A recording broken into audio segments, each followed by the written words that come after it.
Assalamualaikum warahmatullahi wabarakatuh. Alhamdulillahi ala ihsani wa syukru lahu ala taufiqihi wa amtinani wa asyhadu an la ilaha illallah wahdahu la syarika lahu ta'ziman li sya'ni wa asyhadu anna Muhammadan abduhu wa rasuluhu da'ila ridwani. Allahumma salli alaihi wa ala alihi wa ashabihi wa ikhwani. Hadirin dan hadirat yang dirahmati oleh Allah Subhanahu wa taala. Alhamdulillah, puji dan syukur kita panjatkan kepada Allah yang masih memberikan kita kesempatan untuk bisa bermajelis ilmu, untuk saling mengingatkan, memperbaiki diri kita dan hati kita. Semoga pertemuan kita diberkahi oleh Allah Subhanahu wa taala. Salawat dan salam semoga tercurahkan selalu kepada junjungan kita Nabi Muhammad sallallahu alaihi wasallam dan juga kepada keluarganya serta seluruh sahabat beliau tanpa terkecuali. Pada kesempatan kali ini kita akan bahas topik tentang 10 kiat untuk membersihkan hati kita. Sesungguhnya ya, perhatian syariat terhadap hati sangat besar ya. Oleh karenanya Nabi Ibrahim alaihissalam pernah berdoa kepada Allah Subhanahu wa taala, "Wala tukhzini yauma yub'atsun, yauma la yanfa'u malun wala banun illa man atallaha biqalbin salim." Nabi Ibrahim berdoa dengan doa yang diabadikan dalam Al-Quran. Dia berkata, "Wala tukhzini yauma yub'atsun." Ya Rabbku, jangan kau hinakan aku tatkala hari engkau membangkitkan manusia. Hari di mana yauma la yanfa'u malun wala banun. Hari tersebut tidak bermanfaat harta dan tidak bermanfaat anak-anak. Illa man atallaha biqalbin salim, kecuali orang yang bertemu dengan Allah dengan bawa hati yang selamat. Ini menunjukkan bahwasanya pada hari kiamat yang menjadi patokan utama adalah hati seseorang. Makanya hal ini ditekankan dalam banyak hadis juga. Seperti sabda Nabi sallallahu alaihi wasallam, "Innallaha la yanzuru ila suwarikum wala ila ajsamikum, walakin yanzur ila qulubikum wa a'malikum." Sungguhnya Allah Subhanahu wa taala tidak memandang kepada rupa kalian, kepada paras kalian. Tetapi yang Allah lihat adalah hati kalian dan amal kalian. Hati diperhatikan, amal juga diperhatikan. Tetapi yang lebih utama adalah hati. Makanya Nabi mengatakan Allah tidak melihat kepada paras dan kepada rupa kalian, kepada tubuh kalian, tapi yang Allah lihat adalah hati kalian dan juga amalan kalian. Dalam satu hadis di mana Rasulullah SAW menjelaskan tentang seorang wanita yang hitam namun dia penghuni surga. Hadis diriwayatkan Imam Al-Bukhari rahimahullahu taala, berkata Ibnu Abbas radhiyallahu ta'ala anhuma kepada Atha bin Abi Rabah, salah seorang tabi'in. Kata Ibnu Abbas radhiyallahu anhuma, "Ala urika imra'atan min ahlil jannah?" Maukah aku tunjukkan kepada engkau tentang seorang wanita penghuni surga? Qultu bala. Maka kata Atha bin Abi Rabah, tentu wahai Ibnu Abbas. Kata Ibnu Abbas, "Hadhil mar'atu sauda." Inilah wanita yang hitam. Atatin Nabiyya sallallahu alaihi wasallam faqalat inni usra. Maka wanita yang hitam ini datang kepada Nabi sallallahu alaihi wasallam dan dia berkata, "Ya Rasulullah, sungguhnya saya terkena penyakit sara." Sara ini bisa diartikan dua, mungkin diganggu oleh jin sehingga dia jatuh menggeliat, atau dia terkena penyakit ayan sehingga dia kemudian menggeliat terkapar. "Wa inni atakasyaf." Namun tatkala saya terkena penyakit ayan, atakasyaf, sebagian auratku terbuka. Karena gerak-gerakan mungkin sebagian betisnya terbuka, sebagian lengannya terbuka. Maka dia mengeluh kepada Nabi sallallahu alaihi wasallam. "Fad'ullaha li."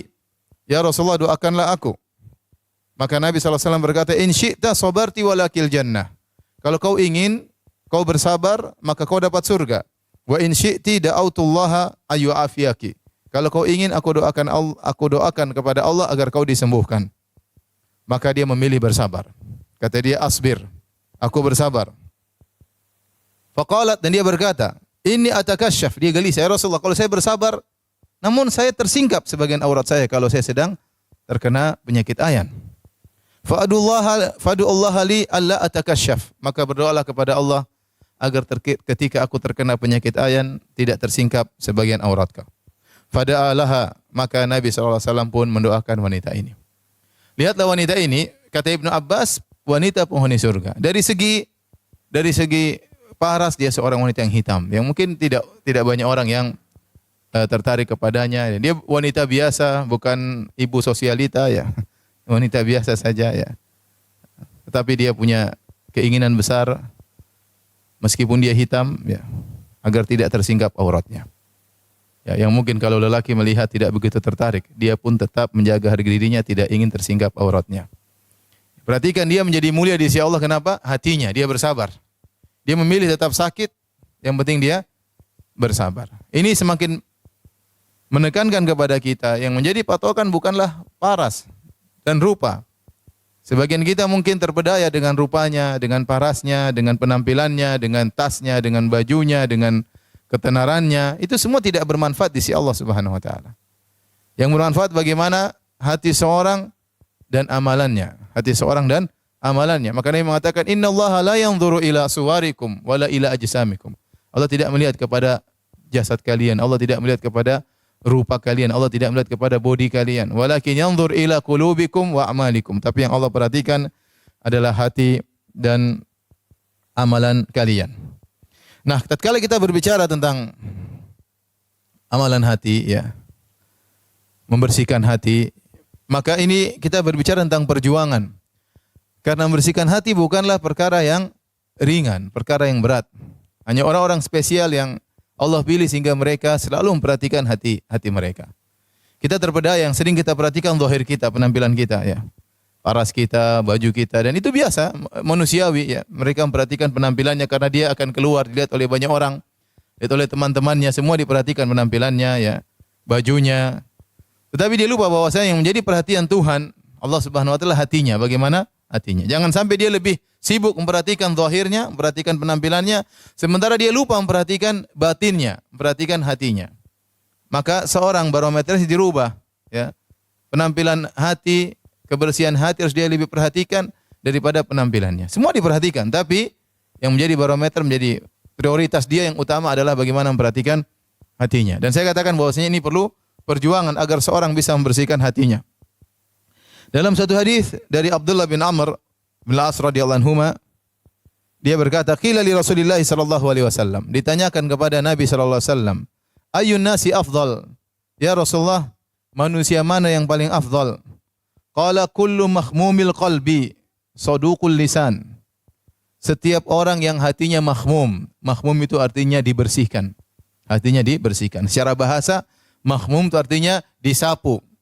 Yaitu setiap orang yang hatinya dia sapu dari kotoran-kotoran hatinya, saduqul lisan, yang lisannya jujur. Qalu, maka para sahabat untuk mendengar pernyataan Nabi, mereka bertanya, saduqul lisan na'rifuhu, ya Rasulullah, lisan yang jujur kami mengerti. Fama mahmumul qalb, apa yang dimaksud dengan hati yang dibersihkan atau disapu? Apa maksudnya hati yang disapu? Maka kata Nabi SAW, huwa naqiyyut taqi, yaitu hati yang bersih, hati yang bertakwa. La ithma alaihi, tidak ada dosa pada hati tersebut. Wala baghya, wala ghil, wala hasad. Tidak ada kezaliman kepada orang lain, tidak ada kejengkelan sama orang lain, dan tidak ada hasad sama orang lain. Ini berat, ya. Hati yang bersih, mahmumul qalb, itu hati yang dia bersihkan sehingga bersih, penuh dengan ketakwaan, tidak ada kejengkelan sama orang, tidak ada hasad sama orang, tidak ada dongkol sama orang, hatinya bersih dari dosa. Hadis ini, hadis yang hasan, mengisyaratkan bahwasanya seorang kalau ingin hatinya bersih, maka dia harus sering membersihkan hatinya. Seperti rumahnya yang kotor, ya. Setiap hari mungkin kemasukan debu, mungkin masukan kotoran, maka dia harus senantiasa membersihkannya. Jangan dia biarkan kotoran tersebut bertumpuk, maka dia bersihkan kotoran-kotoran tersebut, dan ini dia lakukan setiap hari, setiap saat. Maka ibu-ibu yang dirahmati oleh Allah Subhanahu wa taala, pada kesempatan kali ini kita akan sama-sama berusaha belajar apa kiat-kiat yang bisa kita lakukan agar hati kita bisa bersih. Karena kita semua sadar hati kita bermasalah. Di antara bukti-bukti bahwasanya hati kita bermasalah, ibu-ibu yang dirahmati Allah Subhanahu wa taala, pertama kita susah khusyuk dalam salat. Ya. Ini berarti hati kita bermasalah. Seorang kalau hatinya bersih, niscaya dia lebih mudah untuk khusyuk dalam salatnya. Tapi saat kita salat, kita mengerti bagaimana hati kita kemana-mana, menerawang kemana-mana, banyak dunia yang kita pikirkan dalam salat kita. Betapa sering kita ingin salat kita cepat selesai, rukuk yang cepat, sujud yang cepat, tidak betah, ya. Begitu assalamualaikum langsung buka HP, lihat WhatsApp. Ya, ini bukti bahwasanya kita salat sementara WhatsApp di hati kita, ya. Dan itu kenyataan, ya. Kenyataan, ya. Tidak khusyuk, ya. Ini menunjukkan hati kita bermasalah. Di antara menunjukkan hati kita bermasalah, kita tidak betah baca Al-Quran. Ya, ya. Kita kata Utsman bin Affan radhiyallahu taala anhu, "Lau tahurat qulubukum ma syabi'tum min kalami rabbikum." Kalau seandainya kalian hatinya bersih, kalian tidak akan pernah puas dengan baca Al-Quran. Tapi siapa di antara kita kuat baca Al-Quran? Baru baca Al-Quran satu lembar sudah ngantuk. Ya. Tiba-tiba ngantuk begitu saja. Tiba-tiba gelisah. Padahal kalau baca WhatsApp, nonton berita dan yang lainnya, maka berlama-lamaan juga asyik. Ini menunjukkan hati kita bermasalah. Mau tidak mau, jangan kita bilang hati kita bersih. Sebagian orang mengatakan, ya yang penting hati saya bersih. Mana buktinya? Buktinya anti tidak kuat untuk baca Quran lama-lama. Buktinya anti tidak menangis tatkala baca Al-Quran. Buktinya anti tidak khusyuk tatkala salat. Terus anti ngaku hati bersih. Itu kan barometer anti. Tapi dalam syariat menunjukkan hati anti bermasalah. Hati anti bermasalah. Ya. Harus dibersihkan. Ada sesuatu yang tidak beres. Ya. Kemudian di antaranya mudah suudzon sama orang, mudah suudzon sama teman-teman, ya, merendahkan orang lain dan macam-macam lah. Kita sendiri masing-masing sadar tentang penyakit-penyakit hati yang ada pada hati kita, yang mungkin kotoran itu sudah bertumpuk lama, tidak kita bersihkan. Ya, karena kita tidak pernah perhatian. Sementara tiap hari kita perhatian wajah kita, pergi ke salon sana bersihkan ini, bersihnya ada jerawat satu aja pusing kepala ya. Ya. Berusaha untuk bersihkan hati. Penyakit banyak dalam hati tidak diperdulikan. Ya.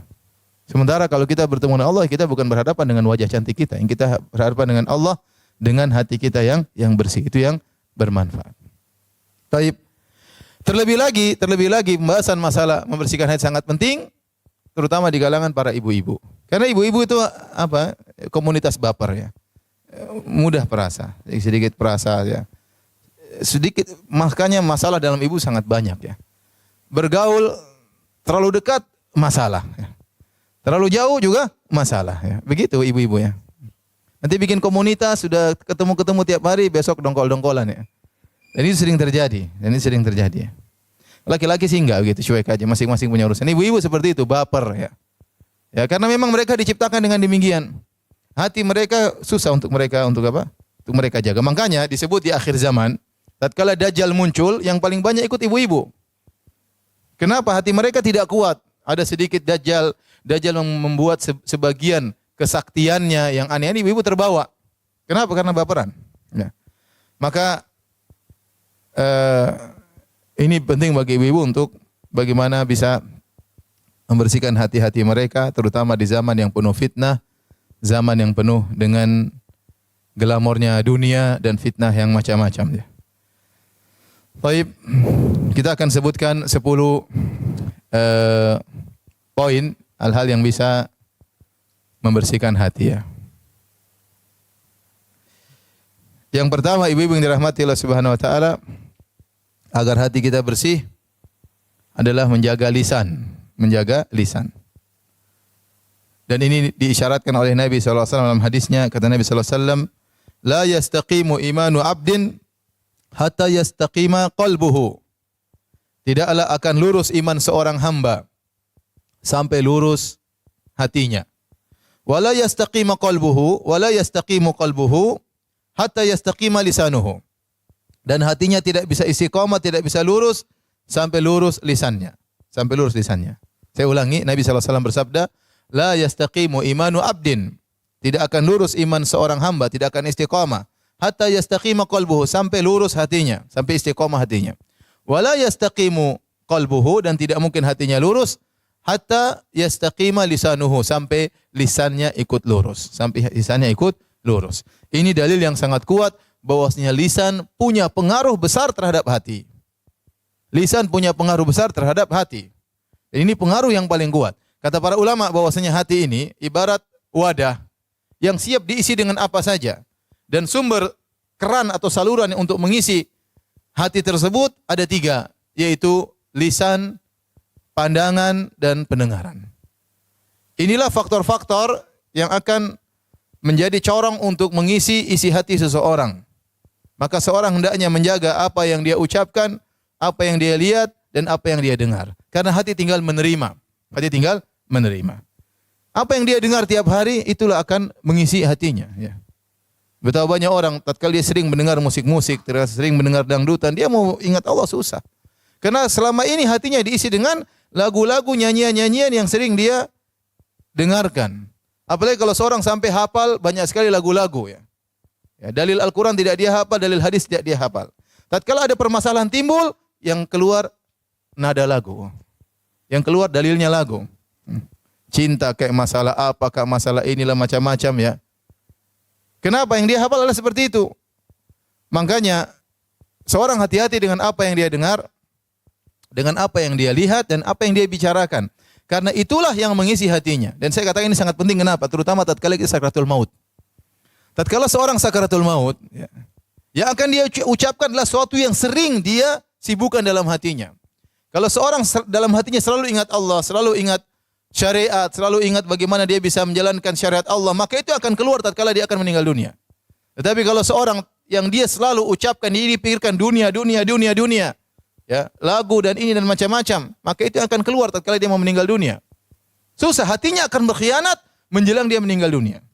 Iblis akan datang benar-benar menggoda hatinya, terutama kata Imam Ibnu Qayyim rahimahullah taala, terutama tatkala seorang akan meninggal dunia, di situ iblis akan mengerahkan seluruh tenaganya untuk membuat dia tersesat tatkala sakratul maut.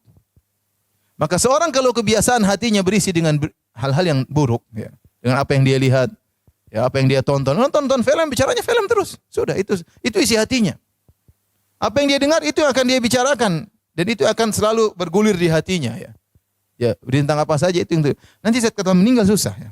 Ada orang mau meninggal tidak bisa ucap kata-kata. Dia malah nyanyi lagu dangdut. Ada orang seperti itu. Ya. Ucapkan la ilaha illallah. Tuduhlah aku. Repot kan. Apa dia? Lagu dangdut yang keluar. Repot. Karena itu yang selalu dalam hatinya. Dalam hatinya. Nah, kalau dia ada pikiran misalnya perdagangan, dagang tersebut dia tidak pernah diiringi dengan mengingat Allah, maka itu akan keluar tatkala dia meninggal dunia, wal iyadzubillah. Maka seorang menjaga dirinya, ya, menjaga dirinya. Kita saja merasakan sekarang, ibu-ibu mungkin merasakan, ibu-ibu sholat, kemudian ingin khusyuk nggak bisa-bisa. Kenapa? Hati berkhianat. Kenapa? Karena selama ini hati kita diisi dengan yang tidak-tidak. Maka tatkala seorang mau khusyuk, hatinya sudah berkhianat. Bagaimana lagi tatkala sakratul maut?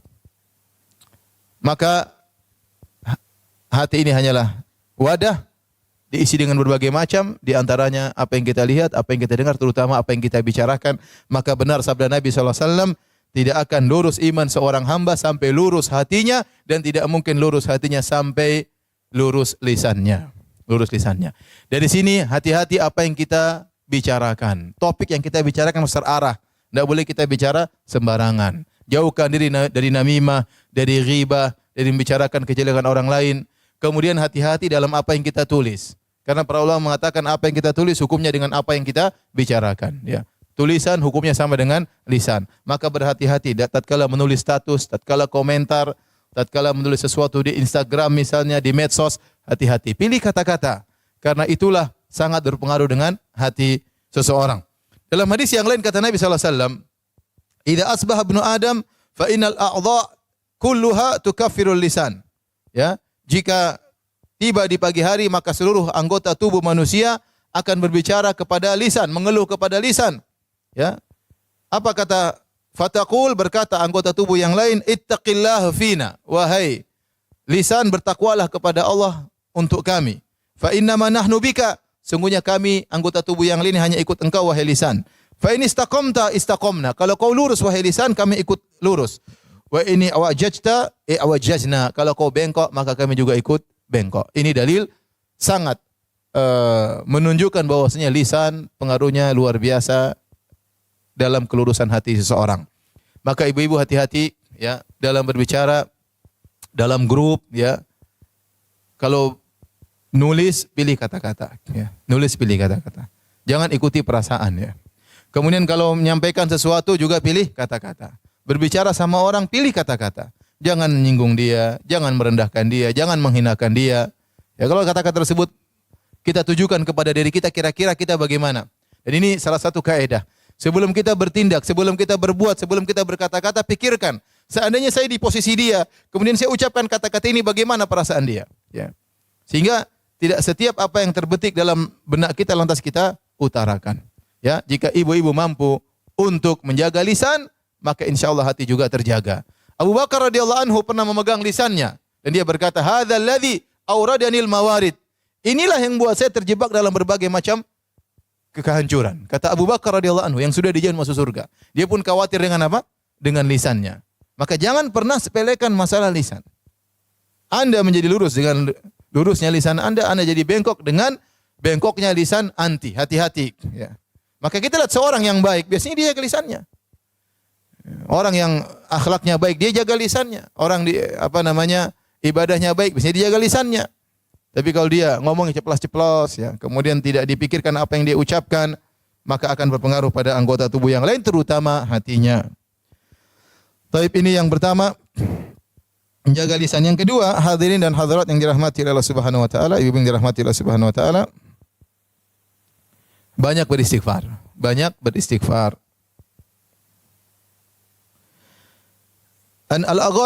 Anil Aghar al-Muzani, dari seorang sahabat yang bernama Al-Aghar al-Muzani, qala Rasulullah sallallahu alaihi wasallam. Rasulullah sallallahu bersabda, "Innahu la yughanu ala qalbi." Sungguhnya ada sesuatu yang mengganggu hatiku. Wa inni la astaghfirullah fi kulli yaumin mi'ata marrah. Ya. Ya, sungguhnya aku beristighfar kepada Allah setiap hari 100 kali. Tatkala Nabi mengatakan la yughan ala qalbi, ada suatu bermasalah dalam hati Nabi sallallahu alaihi wasallam, ya. Maka untuk menghilangkan masalah tersebut dari hati Nabi sallallahu alaihi wasallam, maka Nabi beristighfar kepada Allah Subhanahu wa taala, ya. Jadi intinya kalau Nabi gelisah, ada sesuatu yang tidak enak dalam hatinya, maka apa yang beliau lakukan apa? Istighfar. Dalam hadis yang lain, dalam hadis yang hasan dari Abu Hurairah radhiyallahu anhu, an Rasulillah sallallahu alaihi wasallam, Rasulullah sallallahu bersabda, "Innal abda idza akhta'a khati'atan nukitat fi qalbihi nuktatun sauda." Jika seorang hamba melakukan satu dosa, maka dibuatlah titik hitam dalam hatinya, ya, satu titik. Fa idza huwa naza'a wastaghfara wa taba suqila qalbuhu. Kalau ternyata dia berhenti dan dia beristighfar kepada Allah, bertobat kepada Allah, maka dihilangkan, dibersihkan titik hitam tadi. Wa in ada zida fiha. Kalau ternyata dia kembali lagi bermaksiat, maka ditambahkanlah titik hitam tersebut hatta ta'luwa qalbahu, sampai titik hitam tersebut akhirnya menutupi hatinya seluruhnya. Wa huwa ran, dan itulah kotoran yang Allah sebutkan dalam Al-Qur'an. Nah, kalau orang sudah terlalu sering bermaksiat, tidak pernah dia bersihkan hatinya, hatinya jadi kotor. Kalau sudah kotor, maka semua maksiat akan terlihat biasa bagi dia. Tidak ada yang gelisah bagi dia. Semuanya enak menurut dia. Dia mau maksiat, dia mau minum khamar, dia mau berzina, dia mau apa, dia biasa saja. Ya. Kenapa? Hatinya sudah hitam. Hatinya sudah hitam. Oleh karenanya yakinlah bahwasanya setiap kita bermaksiat, maka pasti memberi kemudaratan, dan kemudaratan yang paling pertama adalah kemudaratan bagi hati kita. Ada titik hitam di hati kita. Semakin banyak titik hitam, maka semakin sulit bagi kita untuk mengenal kebenaran. Semakin sulit bagi kita untuk semangat beribadah. Maka bisa jadi kita ini malas beribadah, dan itu sangat mungkin. Kenapa? Karena maksiat yang kita lakukan. Mau baca Quran, malas, ya. Mau salat malam, malas. Mau salat duha, malas. Masalah, berarti hati kita bermasalah, ya. Ya, hati kita bermasalah. Kalau ada kewajiban yang kita tinggalkan, santai saja, ya. Misalnya terlambat sholat, santai aja, tidak gelisah, tidak sedih, tidak, biasa aja, ya. Biasa aja, ya. Sebagian ibu-ibu tidak menjalankan kewajibannya kepada suami, biasa aja, hatinya biasa aja, berarti hatinya bermasalah. Tidak menjalankan kewajiban kepada orang tuanya, kepada anak-anaknya, biasa saja. Ini ada masalah. Seharusnya kalau hati itu bersih, ya, kata sebagaimana perkataan Ibnu Qayyim rahimahullahu taala, wallahi law annal quluba salimatun la taqatta'at asafan minal hirmani. Seandainya hati itu bersih, maka kalau ada perkara yang terhalang darinya, perkara kebaikan, tentunya hatinya akan terpotong-potong karena sedih. Seperti seorang biasanya dia salat malam, tiba-tiba dia tidak salat malam, dia gelisah banget. Kenapa saya tidak salat malam? Ada apa yang saya lakukan? Kenapa Allah tidak bangunkan saya di malam hari? Atau dia terlambat salat subuh, kenapa saya bangun jam 7? Ada apa gerangan? Ya. Dia akan merasa sedih, hatinya terpotong-potong karena ada kebaikan yang terhalang darinya. Tetapi kalau hati sudah hitam, apa yang dilakukan? Dia cuek aja. Dia mau tidak sholat, dia mau ini, dia mau nonton apa, dia mau ini, mau ceritain orang, mau gibahin orang, mau lihat yang haram, mau ceritain, dia cuek aja. Mau membangkang suami, membentak suami, marah anak-anak, mau apa saja, dia tidak peduli. Mau dolimi orang, dia tidak peduli. Itu tanda bahwasanya hatinya sudah hitam. Sehingga dia tidak bisa mengenal ya bahwasanya dirinya sedang sakit. Dia lupa. Maka seorang untuk menghilangkan itu semua banyak istighfar. Banyak istighfar. Maka saya sarankan kepada ibu-ibu ya untuk banyak istighfar. Pada istri saya juga yang saya cintai ya, untuk banyak istighfar ya. Kalau naik mobil, nyetir sendiri, udahlah istighfar, astagfirullah, astagfirullah, astagfirullah. Bagus kita dengar pengajian ya. Tapi terkadang kita perlu matikan pengajian. Untuk apa? Agar kita istighfar, ada kelezatan tersendiri. Ya. Jadi kita ambil manfaat dengan mendengar pengajian, kita dapat faedah. Dengan istighfar lisan kita, astagfirullah, astagfirullah. Bayangkan ibu kalau macet 1 jam, berapa istighfar sudah? Mungkin 1000 istighfar. Ya. Ya. Jangan ngisi waktu telepon sana, telepon sini, telepon sana, telepon sini. Istighfar. Karena saya suruh ibu-ibu untuk murajaah Quran enggak punya hafalan, repot. Ya. Kalau orang punya hafalan Quran, 1 jam tuh nikmat saja dia sambil setir mobil hafal Quran. Ibu apa? Ad-duha selesai, sudah enggak bisa lagi habis itu. Wad-duha kemudian ke atas lagi sudah panjang-panjang udah. Ya, penampilan saja oke, hafalan tidak ada ya. Jadi panitia pengajian mantap. Punya hafalan? Enggak ada. Masya Allah. Nah apa-apa, yang penting kan semangat dulu. Ya, ya kalau enggak punya hafalan, enggak punya apa-apa ya udah istighfar. Lagi jalan di mobil, astagfirullah, astagfirullah. Ingat dosa-dosa kita. Dosa sama orang tua, mungkin kita kurang perhatian sama orang tua, kurang telepon orang tua, kurang beri hadiah sama orang tua, kurang berbakti sama orang tua. Ingat dosa-dosa, dosa apa anak-anak, kurang perhatian sama anak-anak, tidak dilihat bagaimana hafalan Qur'annya, tidak diajak untuk sholat misalnya, kita sibuk sendiri dengan WA kita, dengan HP kita, dengan ibu-ibu teman-teman kita, anak-anak kurang diperhatikan, diingat sama suami, ya dosa sama suami, kurang berbakti sama suami, masih membantah suami, masih bentak-bentak suami, dan yang lain-lainnya. Sambil kita istighfar, astagfirullah, astagfirullah, astagfirullah, itu akan bersihkan hati ibu-ibu. Ya. Sejak sekarang istighfar ya. Nanti pulang naik mobil, ya istighfar. Jangan terlalu lihat cermin terus. Udah nanti aja kalau udah mau sampai baru lihat. Sini lihat cermin. Istighfar ya, istighfar. Allah tidak lihat itu wajah anti nanti. Yang Allah lihat apa? Hati anti. Baik, kita lanjutkan. Yang ketiga, kiat yang ketiga agar hati menjadi bersih, jangan terlalu tahu banyak urusan orang dan jangan suka mendengar kejelekan orang. Ini yang paling berat ya. Jangan terlalu banyak tahu urusan orang dan jangan sering mendengar keburukan-keburukan orang. Jangan kepo ya. Jangan kepo. Dalam suatu hadis ini diriwayatkan oleh Imam Ahmad, namun dipersihkan oleh para ulama tentang sanadnya. Ya, sebagian ulama mendhaifkan tetapi Ahmad Syakir menghasankan. Namun maknanya benar. Oleh karena Syekh Utsaimin rahimahullah tatkala membawakan hadis ini mengatakan maknanya benar. Apa isi hadis ini? Dari Abdullah bin Mas'ud radhiyallahu anhu qala, dari Ibnu Mas'ud radhiyallahu anhu dia bersabda, qala Rasulullah sallallahu alaihi wasallam. Rasulullah sallallahu bersabda, "La yuballighuni ahadun min ashabi an ahadin syai'an. Fa inni uhibbu an akhruja ilaikum wa ana salimus sadar."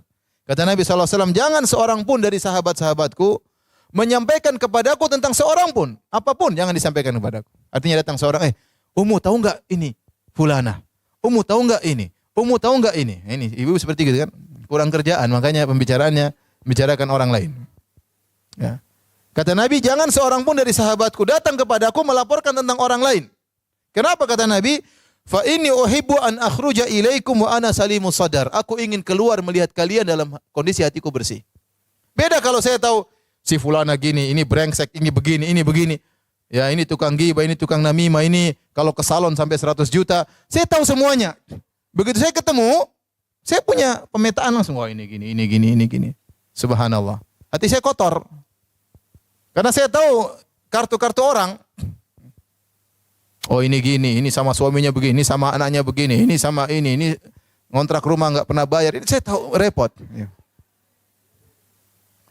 Akhirnya saya tahu banyak urusan orang, hati saya jadi kotor. Makanya kalau ada orang mau cerita, saya ini masalah jadi ustadz seperti. Jadi banyak orang kasih masalah sama saya. Sebenarnya saya tidak mau dengar, tapi bagaimana lagi? Ya. Kalau bisa saya tidak dengar, saya lebih senang. Tetapi terkadang ada masalah yang harus saya hadapi. Orang datang cerita masalahnya, ya sudah. Jadi saya tahu ternyata begini orang. Oh ternyata begini. Kelihatannya ternyata begini. Saya tahu banyak akhirnya. Padahal saya tidak ingin. Ya, saya tidak berlezat-lezat dengan mendengar keburukan orang. Tapi saya harus mendengar. Itu qadarullah, itu sudah apa? Tugasnya apa? Ustaz. Tapi anti siapa? Anti memang ustaz. Hafal ad-duha saja belum hafal. Ngapain dengar cerita-cerita orang? Ngapain dengar keburukan-keburukan orang lain? Lebih bahagia kita nggak tahu kesan orang lain. Lihat Nabi SAW mengatakan, jangan ceritakan kepada diriku tentang seorang pun. Kecuali dalam kondisi-kondisi terpaksa orang ini minta nasihat. Dan anti merasa bisa menasihati, silakan mendengar.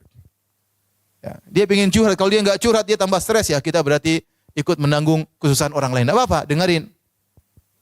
Tapi jangan jadikan kebiasaan. Jangan jadikan apa? Kebiasaan. Karena itu mengganggu kebahagiaan anti. Itu menjadikan hati anti menjadi kotor. Ya. Jadi kotor.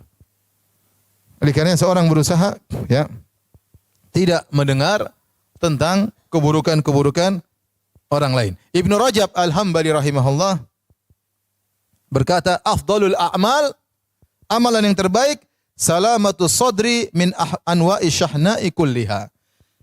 Sebaik-baik amalan adalah bersihnya hati dari segala ya permusuhan seluruhnya ya. Jadi kalau hati bersih, tidak tahu keburukan orang, tidak tahu permasalahan orang, itu lebih baik sebisa mungkin. Ya, kecuali memang kalau anti diceritakan, nanti bisa kasih solusi, bisa mengurangi beban orang, maka tidak apa, kita berbuat baik sama orang. Tapi kalau enggak perlu, enggak usah. Banyak yang mau kita urus. Kita mau ngurus suami kita mau ngurus anak-anak kita mau ngurus ibu kita, ya.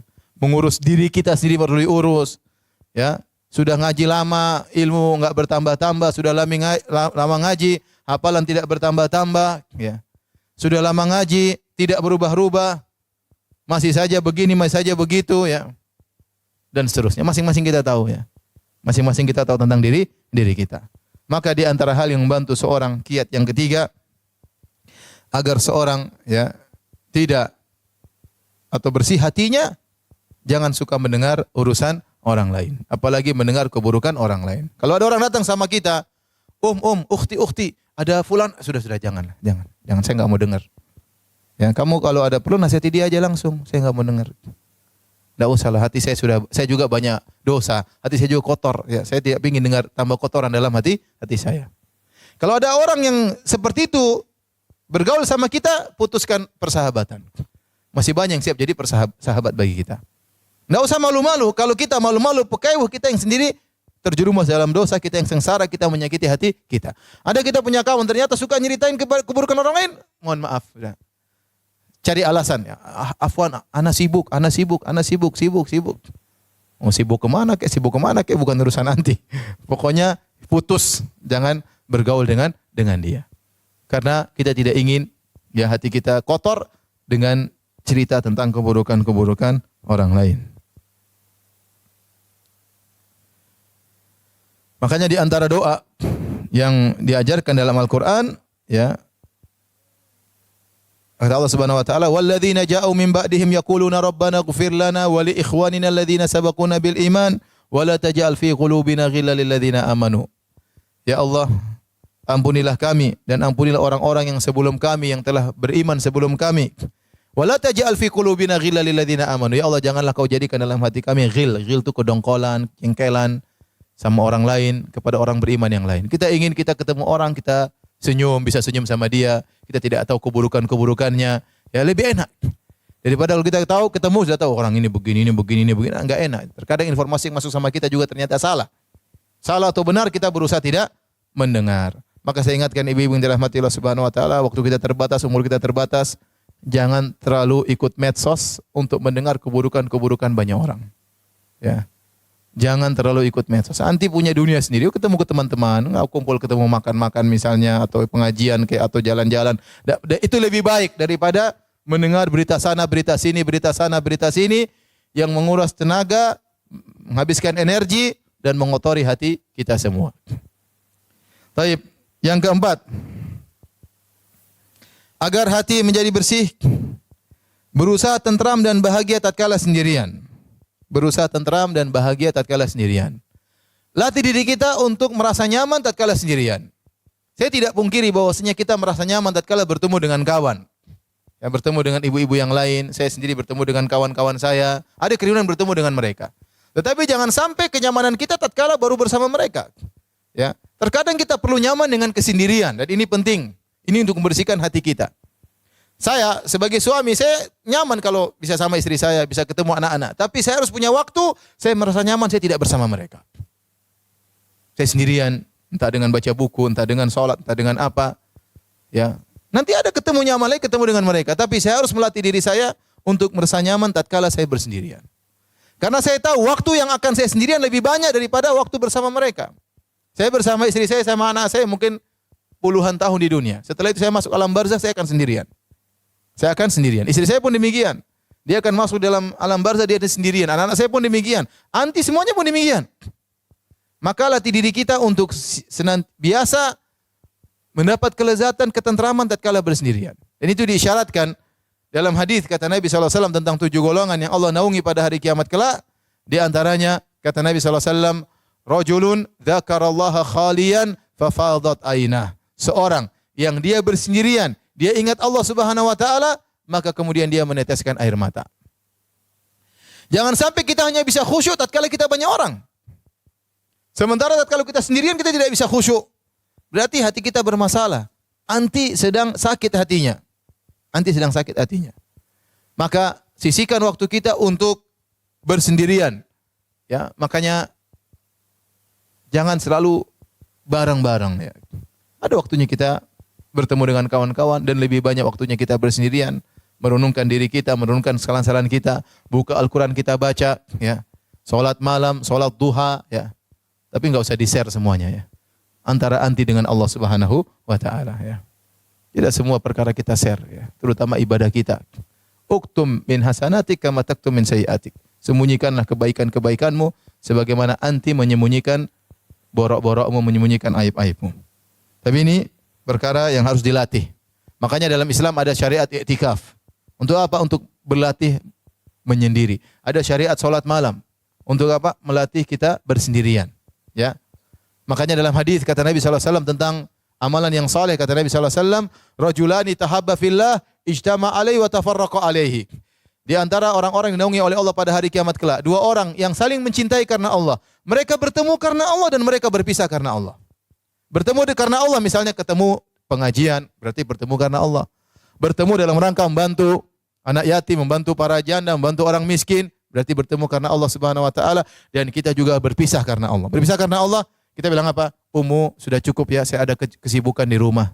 Saya mau siapin sarapan buat suami saya mau masakan buat suami saya mau nyambut kedatangan suami saya. Kita tinggalkan dia karena Allah Subhanahu wa taala. Ummu, sudah cukup ya WhatsApp-nya, kenapa saya ngurus anak saya belum mandi, mau saya urus dulu. Jangan kita ketiwa-ketiwi terus dia apa? Di WhatsApp sehingga anak tidak diurus, suami tidak diurus. Jadi ada namanya bertemu karena Allah dan juga jangan lupa berpisah karena apa? Allah. Berpisah karena Allah. Waktunya kita berpisah. Kalau malam-malam ketemu saya ngobrol malam, waktunya kita berpisah. Saya kalau ngobrol sampai jam 11 nanti bagaimana mau bangun malam? Ya. Waktunya kita berpisah karena Allah. Kita bilang, "Oh, sudah malam, istirahat ya." Oh, jangan dulu kita enggak ada. Kita berpisah karena Allah. Ya, jadi harus dilatih, bukan cuma bertemu karena Allah, berpisah juga karena Allah. Karena kalau tidak demikian, terkadang kita bersahabat dengan syahwat. Pingin lama-lama, pingin ini sehingga banyak kewajiban-kewajiban yang terlalaikan karena kita berteman tidak benar. Jadi maksud saya, ingat, latih diri kita untuk bersendirian, merasakan kenikmatan dalam apa? Kesendirian. Itu harus dilatih. Kalau anti sudah terlatih seperti itu, hidup tuh nyaman ya. Kita sendirian, di mana kita buka Quran, lagi di mana kita berzikir. Tidak perlu ada orang di samping kita untuk bahagia. Ya. Latih baca buku, kayak latih dengar ceramah, kita merasa bahagia meskipun sendirian. Ada waktunya kita bertemu dengan kawan-kawan. Itu sangat membantu membersihkan hati kita. Sambil merenungkan hati kita yang penuh dengan kotoran. Taib yang kelima. Di antara hal yang membantu untuk membersihkan hati adalah berzikir kepada Allah, banyak berzikir kepada Allah Subhanahu wa taala. Allah berfirman, "Alladzina amanu wa tatma'innu qulubuhum bidzikrillah." Dan orang-orang yang beriman dan hati mereka tenteram dengan mengingat Allah. Ala bidzikrillah tatma'innul qulub. Ketahuilah dengan mengingat Allah maka hati akan menjadi tenteram. Semakin banyak kita mengingat Allah, maka Allah semakin banyak mengingat kita. Kata Allah, "Fadhkuruni adzkurkum." Ingatlah aku akan ingat kalian. Kalau kita ingin selalu diingat oleh Allah, kita selalu ingat apa? Ingat Allah Subhanahu wa taala.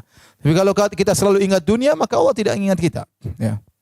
Maka jika ingin diperhatikan oleh Allah, ingin cari muka di hadapan Allah, ya kita ingin cari muka. Saya pun ingin cari muka di hadapan Allah.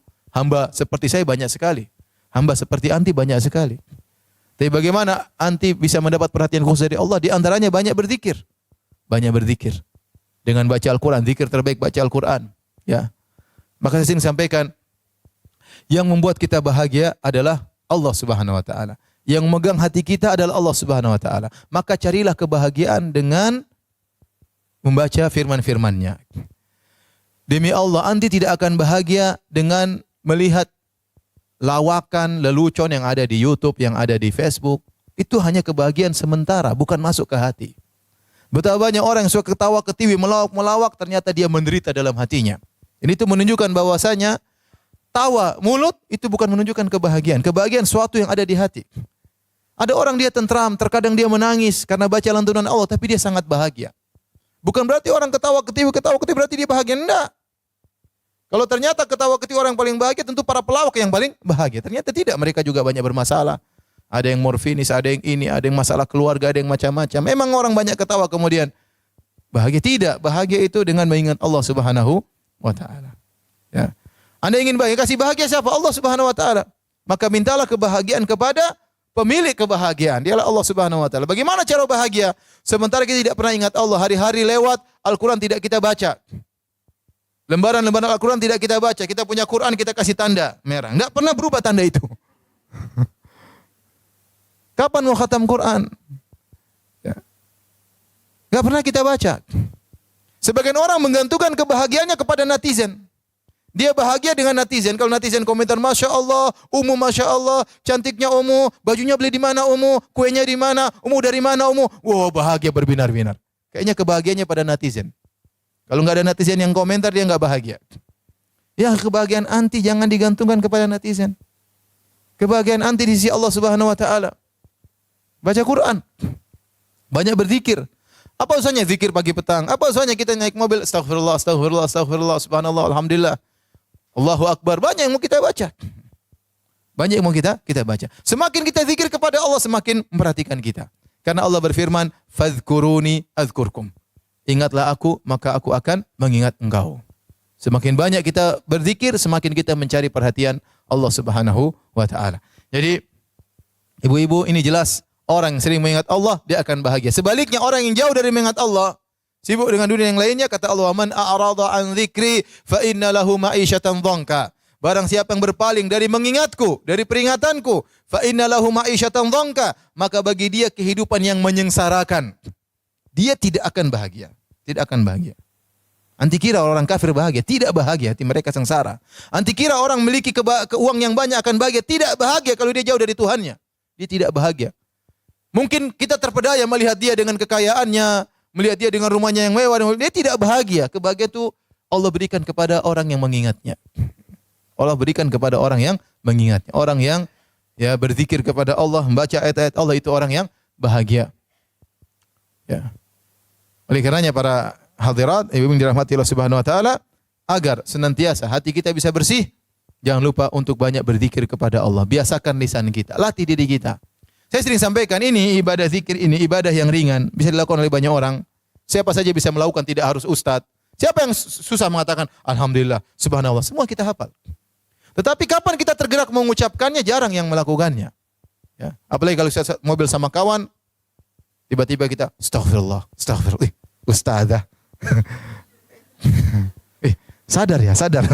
Jadi candain, cuek aja, biar kita istighfar, astagfirullah, astagfirullah, saya banyak dosa, astagfirullah, astagfirullah. Nanti kita ngobrol ketawa lagi, zikir lagi, alhamdulillah, subhanallah, alhamdulillah.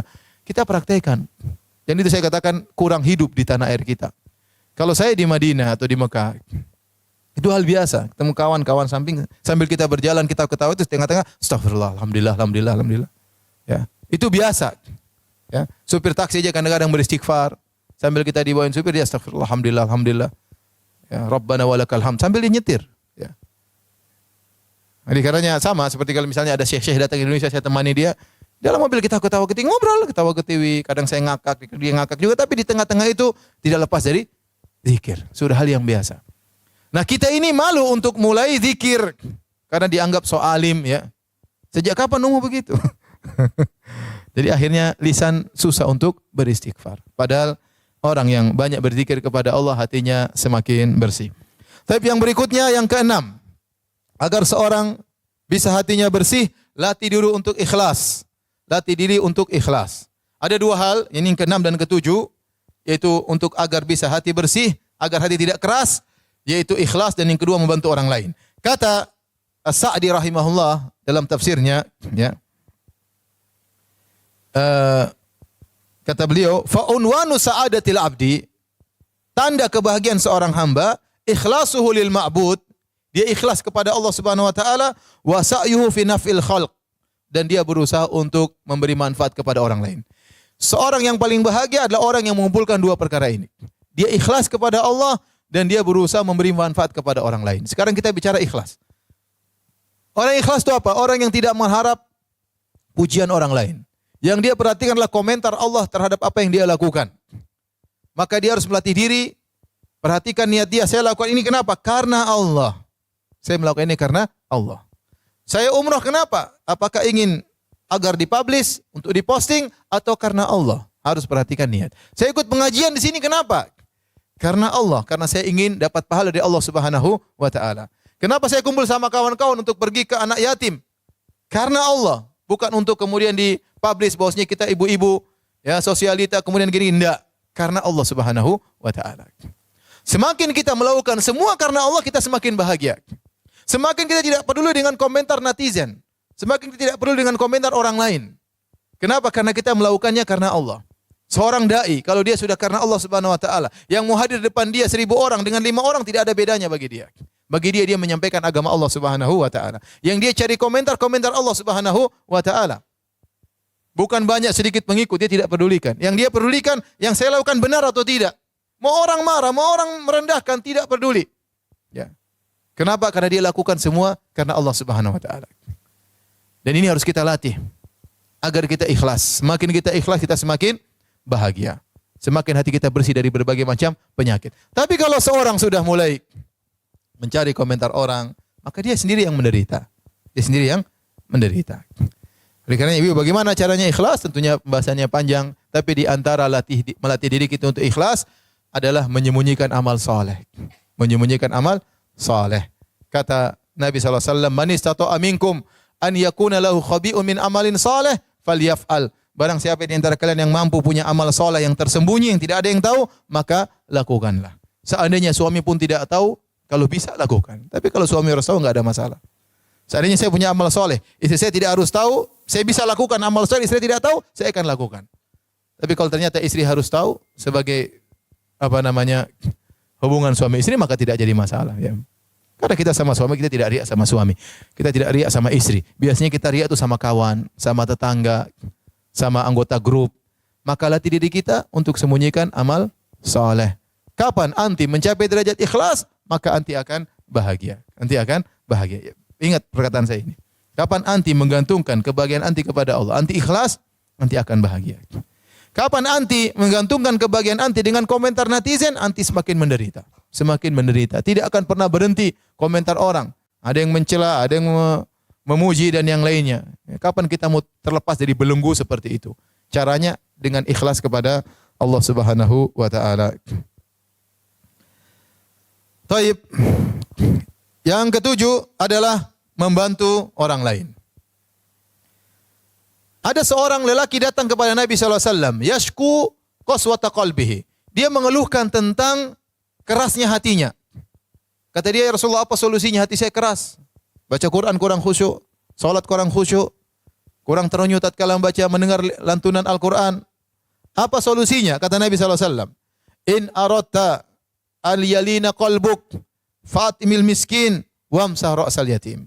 Kalau kau ingin hatimu lembut, maka berilah makan kepada orang miskin dan usaplah kepala anak yatim.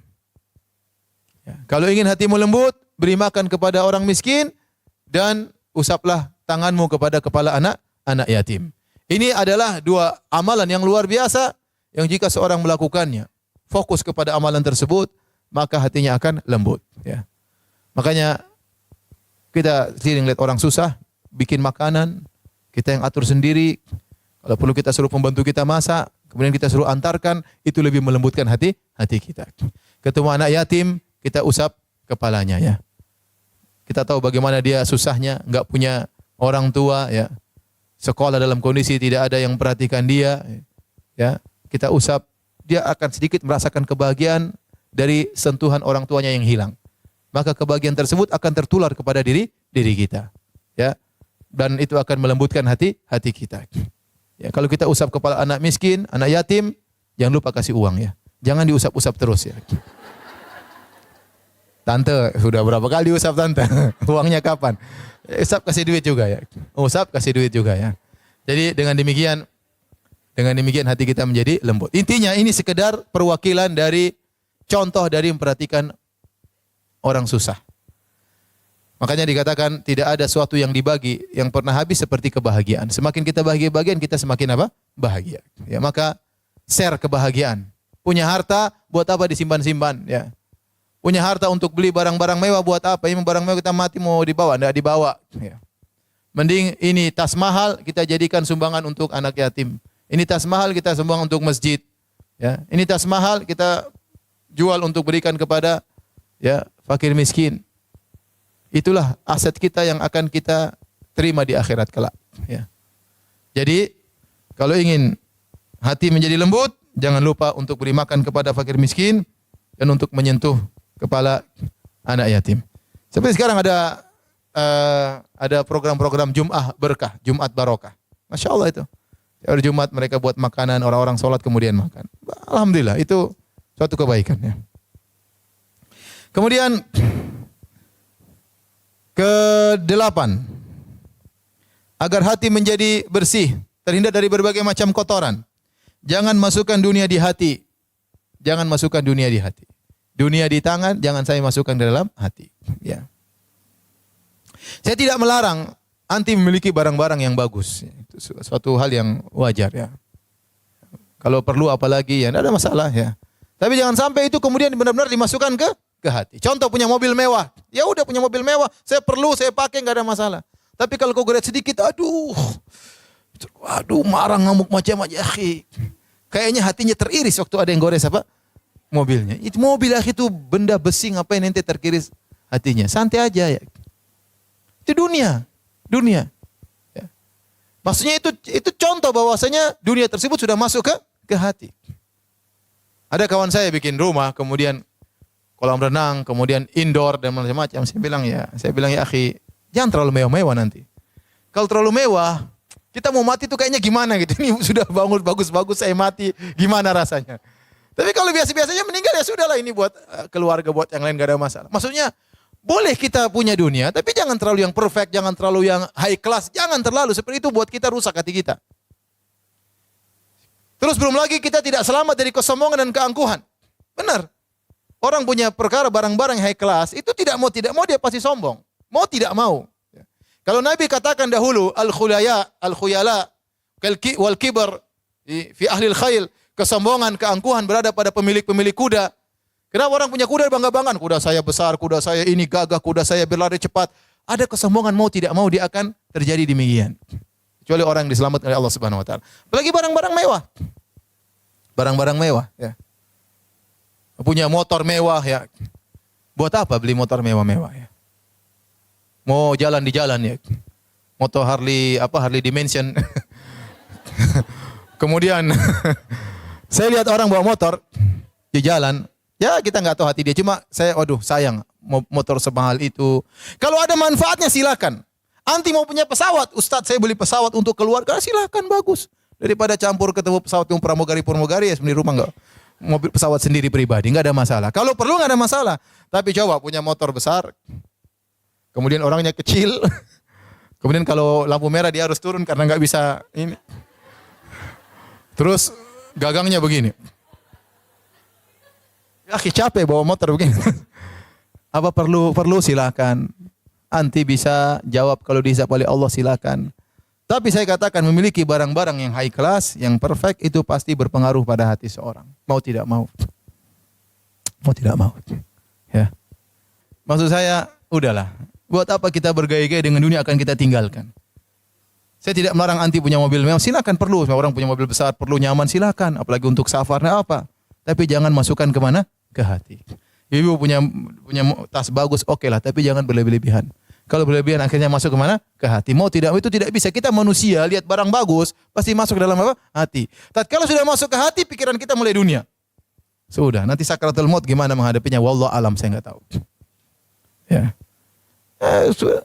Punya saya tidak bukan berarti ibu suruh beli tas yang 20.000, enggak, maksud saya enggak. Yang wajar-wajar saja maksud saya. Oke, yang bagus, tapi jangan terlalu bagus. Jangan sampai kalau bagus tuh terlalu bagus pasti masuk ke hati. Mau tidak mau, itu kita manusia lemah iman kita. Apa kata Nabi SAW? Mali walid dunya, innama mathali wa mathalud dunya, karakibin istadhalla tahta syajarah, thumma raha fatarakaha. Apa urusanku dengan dunia, kata Nabi SAW. Waktu ada orang melihat, ya Rasulullah, kenapa anda tidak mengganti kasur anda menjadi besar, menjadi begini? Lihat orang-orang kafir, mereka di dalam kemewahan. Kata Nabi, apa urusanku dengan dunia? Apa urusanku dengan dunia? Perumpamaanku dengan perumpamaan dunia seperti seorang yang sedang berjalan, kemudian mampir di bawah pohon sebentar, kemudian melanjutkan. Dunia itu pohon yang ditinggalkan. Tidaklah kita kecuali hanyalah salah satu fase dari perjalanan kita yang panjang. Ini fase salah satu kehidupan, 60 tahun, 70 tahun, kemudian kita akan masuk dalam fase alam barzakh, entah berapa ribu tahun. Kemudian kita masuk dalam fase alam padang mahsyar 50.000 tahun, setelah itu surga atau neraka. Jangan kita terpedaya di fase yang singkat ini. Maka silakan punya dunia, ya. Ingatlah dunia itu tidak akan anda bawa dalam alam barzakh. Ingatlah dunia anda bawa tersebut, yang anda miliki dunia ini semakin berat hisab anda. Yakin hal tersebut. Kalau tidak dunia tersebut bukan karena Allah, maka itu malah petaka bagi anda. Saya ulangi, kalau dunia yang anda kumpulkan bukan karena Allah. Ustaz, saya ini untuk membahagiakan ibu saya. Ustaz, saya membahagiakan anak-anak, silakan, enggak ada masalah. Anti bisa jawab di hadapan Allah Subhanahu wa taala. Tapi kalau anti hanya sekedar mengumpulkan dunia, ya hanya untuk koleksi anak, koleksi sini supaya diakui oleh orang bahwasanya saya ibu sosialita, musibah nanti hari kiamat. Musibah, ya. Ya, memperpanjang hisab, repot. Yang kecil-kecil aja nggak bisa jawab, apalagi yang mahal-mahal. Gimana jawabnya? Taib. Yang berikutnya, yang ke-9. Senantiasa menerima takdir Allah Subhanahu wa taala, sehingga senantiasa husnudzon kepada Allah Subhanahu wa taala.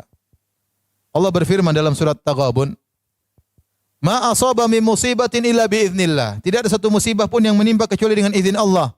"Wa man yu'min billahi yahdi qalbah." Barang siapa yang beriman kepada Allah, artinya menerima takdir Allah, yahdi qalbah, Allah akan beri hidayah kepada hatinya. Hatinya jadi bersih. Hatinya ditambah iman, hatinya penuh dengan keimanan. Wallahu bikulli syai'in alim. Allah Maha kuasa atas segala, maha mengetahui segala sesuatu. Ini di antara kiat yang paling kuat membuat seorang hatinya bersih, menerima dengan takdir Allah Subhanahu wa taala. Kita semua hidup dalam ujian. Saya sering sampaikan hal ini. Tidak ada yang tidak diuji. Laki, perempuan, kaya, miskin, tua, muda, semuanya diuji. Ada ujian yang akan Allah berikan kepada kita. Tapi kalau kita, ya, husnudzon kepada Allah, terima dengan semua takdir, maka hati kita akan menjadi bersih. Sudah qadarullah. Ini semua sudah tercatat 50.000 tahun sebelum Allah ciptakan langit dan bumi. Tidak mungkin kita menghindar. Ma asabaka lam yakun liyukhti'ak. Apa yang sudah Allah catat akan menimpamu, tidak akan lolos darimu. Wa ma akhta'aka lam yakun liyusibak. Apa yang Allah catat tidak akan mengenaimu, tidak bakalan mengenaimu. Jadi kalau kita terkena musibah, kita berusaha menghadapi tersebut, musibah tersebut kita hadapi, terus kita berpikir, ya sudahlah. Ini sudah tercatat 50.000 tahun. Bukan sebelum kita diciptakan. 50.000 tahun sebelum Allah menciptakan langit dan bumi, sudah tercatat bahwasanya saya akan, misalnya, anak saya akan meninggal. Sudah tercatat bahwasanya saya akan dicerai oleh suami saya. Tercatat bahwasanya saya akan dipoligami oleh suami saya, misalnya. Sedih ya? Sedih, takut, tenang. Semua sudah dicatat. Mau ngelarang, mau bawa jenderal untuk menghalangi, kalau sudah ditakdirkan tidak akan bisa terhindarkan. Nah, tatkala kita menerima takdir Allah, hati kita menjadi tentram. Sudah, Allah tahu yang terbaik. Allah kasih saya ujian, berarti Allah tahu saya bisa menghadapinya. Allah tidak sembarang pilih. Allah pilih saya dikasih ujian ini, berarti saya bisa menghadapinya. Insya Allah saya bisa menghadapinya. Kalau kita mengatakan tidak mau, Allah bisa kasih ujian lain yang belum tentu kita bisa hadapi. Oleh karenanya ujian yang kita hadapi jalani. pasrah, serahkan kepada Allah. Pasti di baliknya ada hikmah yang luar biasa. Wa may yu'min billah, barang siapa yang pasrah, yahdi qalba, Allah akan tambah imannya dalam hatinya. Allah akan bersihkan hatinya. Maka ini perkara yang sangat penting, yaitu pasrah dengan takdir Allah Subhanahu wa taala. Saya rasa tidak ada yang paling membuat kita pasrah kecuali kita ingat, sudah ditakdirkan mau diapa. Sudah digariskan oleh yang kuasa, yang di atas sudah menggariskan 50.000 tahun sebelum menciptakan langit dan bumi, terus mau diapain? Ya, anak meninggal, barang hilang, ya. Istri kayak begini, suami kayak begini, sudah repot, ya. Maka tinggal kita berusaha menghadapi ujian tersebut sesuai dengan koridor syariat Allah Subhanahu wa taala. Kita mencak-mencak juga percuma, nangis-nangis meronta-ronta tidak merubah kondisi. Hanya menambah dosa. Hanya menambah dosa, semakin suudzon kepada Allah Subhanahu wa taala. Ya, protes kadang, ya Allah kenapa kau timpakan aku musibah seperti protes, subhanallah. Protes kepada Rabbul Alamin. Ya, ini dosa besar, tidak boleh. Ya, maka latih diri kita untuk pasrah dengan apa yang Allah gariskan, ya. Ya. Saya sering dinasihati sampai istri saya. Kadang-kadang saya marah. Kata istri saya, Abi kan ustadz, masa ustadz tidak percaya sama takdir? Ya, benar. Itu nasihat yang benar. Terkadang saya secara ilmu oke, tapi terkadang praktek saya pun terkadang keliru. Ya. Ini manusia, ya. Ustaz juga apa manusia, ya. Alhamdulillah ada yang mengingatkan. Taib, yang terakhir, agar hati kita bersih, yang paling baik, yang paling utama dari semua sebab adalah doa. Ini doa yang sebab yang paling utama dari 9 sebab lainnya adalah berdoa kepada Allah Subhanahu wa taala. Ya. Di antara doa yang diajarkan oleh Nabi sallallahu alaihi wasallam, harap dihafal, ya muqallibal qulub tsabbit qalbi ala dinik. Bukan cuma dihafal, dibaca diulang-ulang, ya. Ya muqallibal qulub, wahai pembolak-balik hati manusia. Tsabbit qalbi ala dinik, tegarkan hatiku di atas agamamu. Itu bersihkan, istiqomahkan, luruskan. Jangan buat hati kita menjadi hati yang mencintai maksiat. Jadikan hati kami hati yang membenci kepada kemaksiatan. Ya, jadikan hati kami gelisah kalau mendengar ghibah dan namimah, bukan hati yang malah senang mendengar hati ghibah dan namimah. Berdoa kepada Allah sambil kita renungkan maknanya, ya muqallibal qulub, tsabbit qalbi ala dinik. Jadikan hatiku hati yang sabar tatkala terkena ujian. Jadikanlah hatiku yang tawadhu tatkala mendapatkan kenikmatan, tidak sombong dan angkuh. Itu semua termaktub dalam makna ya muqallibal qulub, tsabbit qalbi ala dinik. Ya Allah, pembolak-balik hati manusia, tegarkan hatiku di atas agamamu. Kemudian juga di antaranya doa tadi, wala taj'al fi qulubina ghillan lil ladzina amanu. Dalam Al-Qur'an, dalam surat Al-Hasyr, wala taj'al fi qulubina ghillan lil ladzina amanu. Ya Allah, jangan kau jadikan dalam hati kami ghil, itu dengki, jengkel sama orang, ya. Jangan. Jadikan hati kita sudah, kalau ada yang zalimi kita mudah memaafkan. Ada yang bikin jengkel kita mudah memaafkan. Wala taj'al fi qulubina ghillan lil ladzina amanu. Kita baca dalam Al-Qur'an, in rabbana innaka raufur rahim. Kita baca dalam sujud kita, dalam salat malam kita. Ya, berdoa kepada Allah Subhanahu wa taala. Di antaranya juga doa yang diajarkan oleh Nabi sallallahu alaihi wasallam panjang, tapi di ujungnya Nabi berkata, waslul sakhimata qalbi. Cabutlah kotoran hatiku. Ini doa yang paling langsung pada pembahasan kita. Waslul sakhimata qalbi. Coba dihafal. Waslul sakhimata qalbi. Qalbi. Waslul, tahu waslul? WASL waslul itu artinya tarik, ya. Waslul sakhimata, sin kha ya ta, sakhimata qalbi. Waslul sakhimata qalbi. Kalau anti merasa lagi hasad, lagi dongkol, lagi jengkel, berdoa, waslul sakhimata qalbi. Ya Allah, cabut itu penyakit-penyakit hatiku, ya. Ibu-ibu, ini semua hanyalah teori, ya. Selanjutnya ibu harus mempraktekkan. Sejauh mana kita praktekkan teori-teori ini, sejauh itu pula hati kita akan bersih. Dan yakinlah bahwasanya hari kiamat kelak tidak bermanfaat penampilan kita, paras kita yang selalu kita bawa ke salon, tidak bermanfaat. Tidak bermanfaat tas kita yang mahal, ya. Tidak bermanfaat HP kita yang baru, tidak yang bermanfaat. Yang bermanfaat hanyalah hati yang bersih. Wallahu ta'ala alam bisawab. Kalau ada yang bertanya saya persilahkan.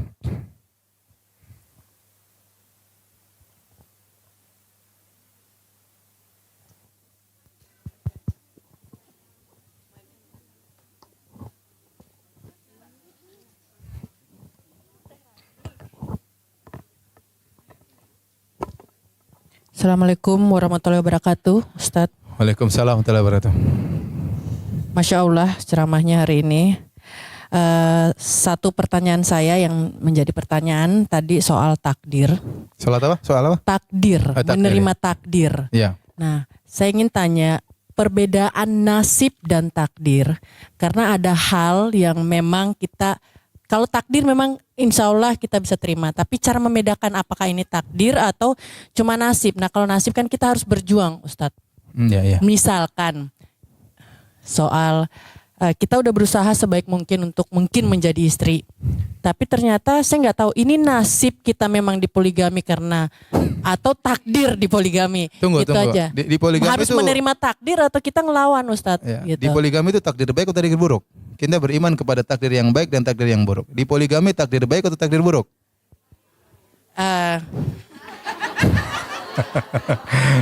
Taib, saya ngerti pertanyaan. Itu oke.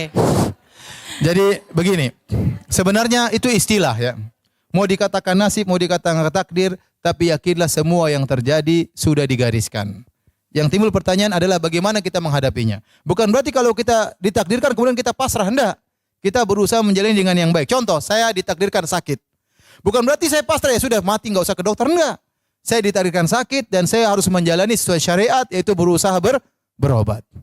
Maka saya berusaha ya melakukan yang terbaik karena saya tidak tahu takdir berikutnya apa. Sekarang saya ditakdirkan sakit. Apakah saya ditakdirkan berikutnya mati atau sehat, saya tidak tahu. Tapi saya sebagai orang yang sakit dianjurkan untuk apa? Berobat. Kata Nabi SAW, tadawau. Berobatlah wahai hamba-hamba Allah. Wala tadawu bil haram. Jangan berobat dengan yang haram. Contoh sekarang saya ditakdirkan ternyata dipoligami. Suami saya tahu-tahu nikah istri kedua. Sudah, nggak bisa saya lawan. Ini sudah ditakdirkan. Tapi bagaimana? Apakah akan berlanjut poligami ini?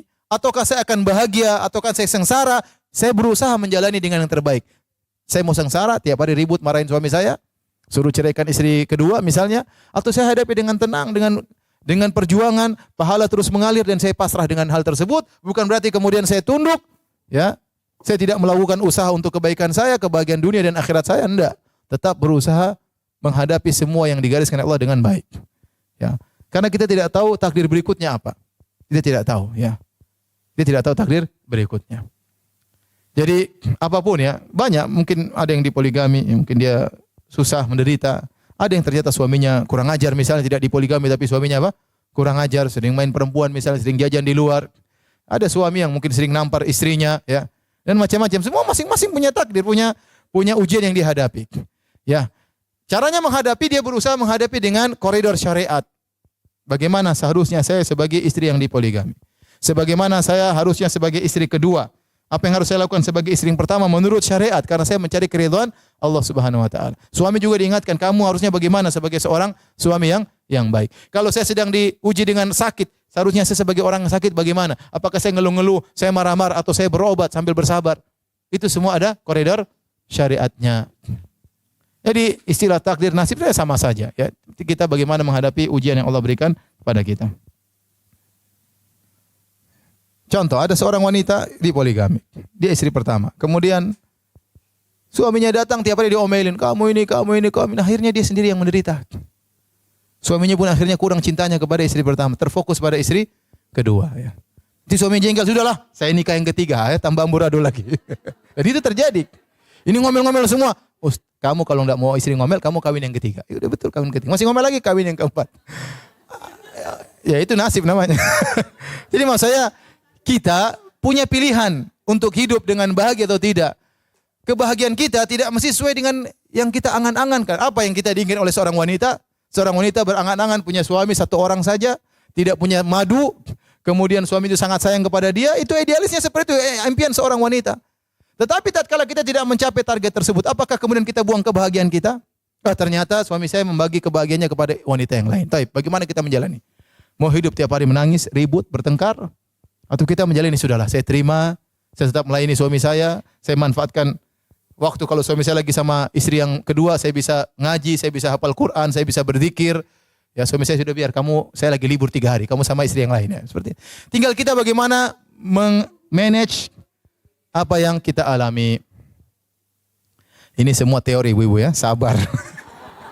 Intinya sabar. Saya katakan saya tidak tahu ada ujian terberat bagi seorang wanita seperti ujian di poligami. Tapi itu kejadian, mau diapain? Ya. Bukan pilihan kita, kita berusaha tapi takdir berbicara yang lain. Betapa sering kapal ingin kita labuhkan ke arah utara, ternyata anginnya ke arah selatan. Apa kemudian kita loncat bunuh diri dari kapal? Enggak, kita tetap berjalan meskipun terhambat, yang penting sampai. Tapi ada lagi yang bertanya? Jangan masalah poligami, yang lain lagi. Yang lain, silakan.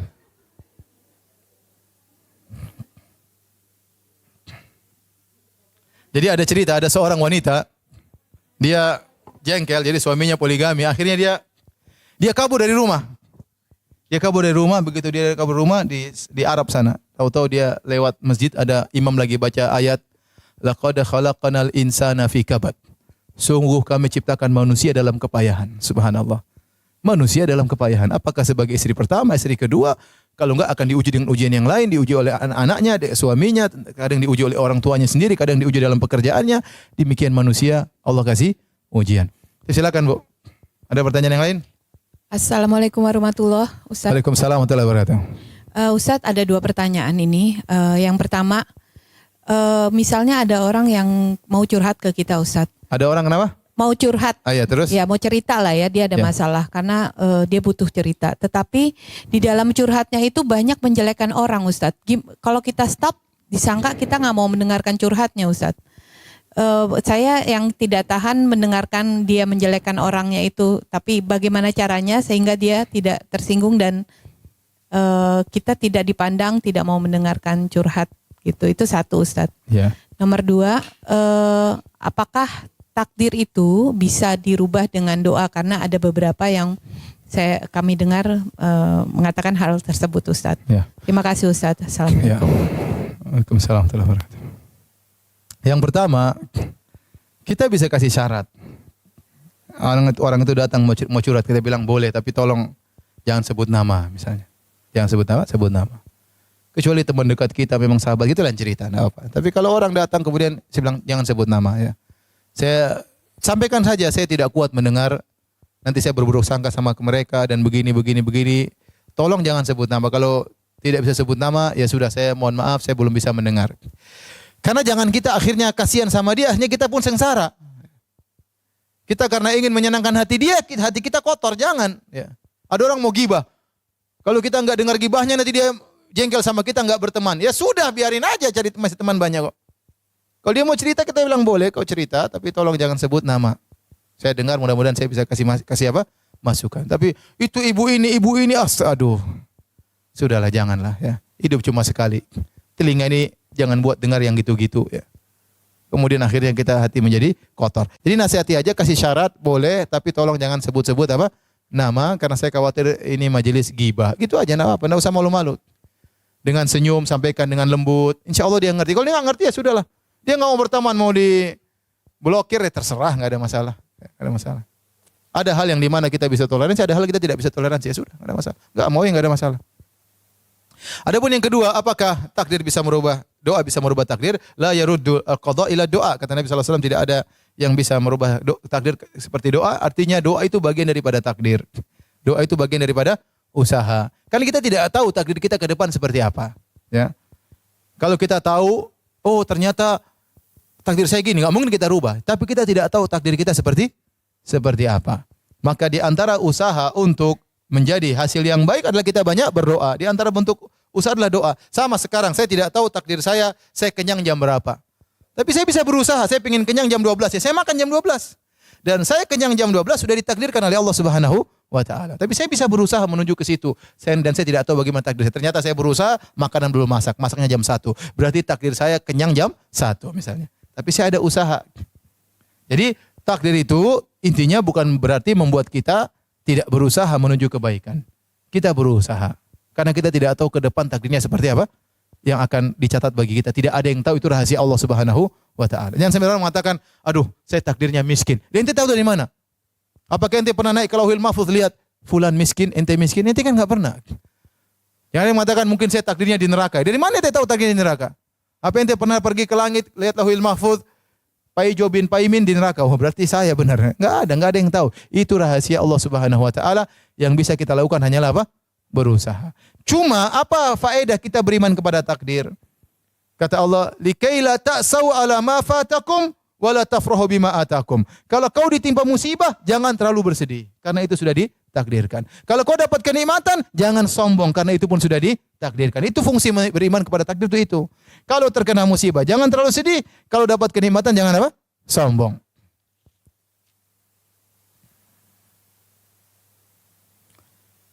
Aduh, ini saya tidak paham nih. Ustadz boleh tidak menggunakan gambar siluete makhluk? Saya nggak tahu itu apaan itu. Mana gambar? Saya tidak tahu. Mana gambar?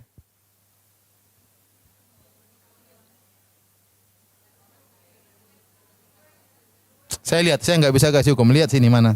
Coba pertanyaan yang lain sambil dicarikan siluetnya. Baru pertama seumur hidup saya dengar istilah ini ya, siluet. Ini istilah lagi booming kah?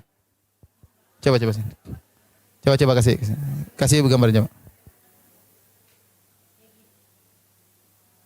Oh. Itu gambar ya, tidak ada bayangan aja. Ya. Wallahu alam ya, saya enggak tahu. Allah alam. Ada lagi yang bertanya? Tidak ada ya? Sudah selesai? Iya.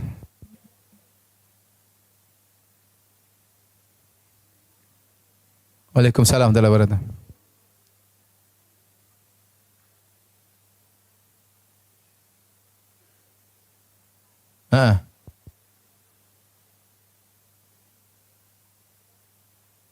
Oh ya, tadi perkataan ulama. Perkataan Syekh Sa'di bahwasanya tanda kebahagiaan seorang adalah dua. Ikhlas kepada Allah, membantu orang lain. Itu tanda kebahagiaan orang. Kapan dia bisa mengumpulkan keduanya, ikhlas dan suka membantu orang lain, maka dia orang yang paling bahagia. Ya, oke. Tapi ingat, dia bantu orang lain pun karena apa? Ikhlas, bukan mengharap pamrih, bukan mengharap kata terima kasih, tidak. Dia baru membantu orang lain karena Allah Subhanahu wa taala. Tapi yang terakhir ada yang bertanya? Ada satu terakhir, silakan. Silakan, Bu. Di over mic-nya di belakang.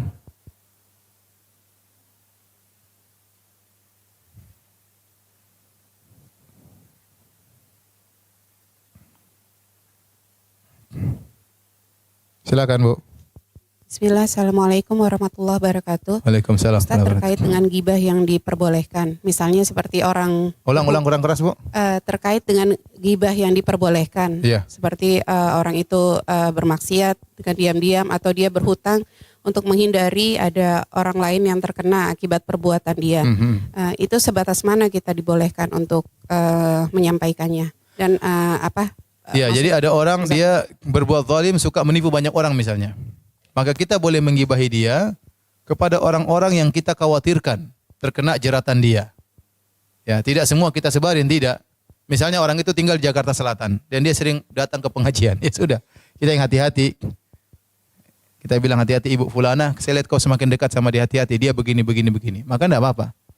Karena kita mengingatkan keburukan dia. Jangan sampai kau muamalah dengan dia masalah duit. Karena dia begini, itu enggak ada masalah. Ya, tapi jangan terus di Facebook ya. Ya, kita hanya sebarkan kepada orang yang mungkin kira-kira bisa terkena dampak dia. Ya, kira-kira demikian. Demikian saja Ibu yang dirahmati Allah Subhanahu wa taala, semoga Ibu menjadi istri-istri yang solehah, bertakwa kepada Allah Subhanahu wa taala, dikumpulkan bersama suami di surganya kelak. Subhanakallah bihamdik asyhadu an la ilaha illa anta astaghfiruka wa atubu ilaik. Assalamualaikum warahmatullahi wabarakatuh.